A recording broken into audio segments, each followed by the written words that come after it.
ഇന്ന് നമുക്കൊരു താമരക്കുളം കണ്ടാലോ?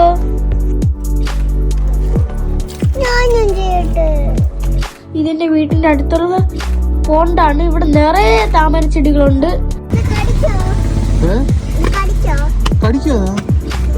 ഇപ്പോൾ ഇവിടെ കുറച്ച് പൂക്കളെ ഉള്ളൂ.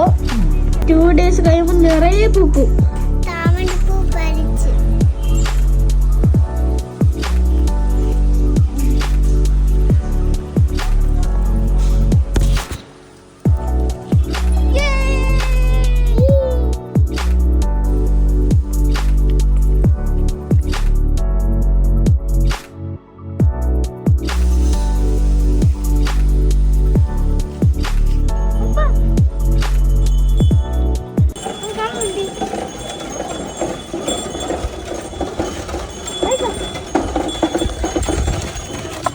ലൊക്കേഷൻ പറഞ്ഞു തരാമേ. താഴെ ചെറുക്കൽ പേയാട്. Okay, bye by.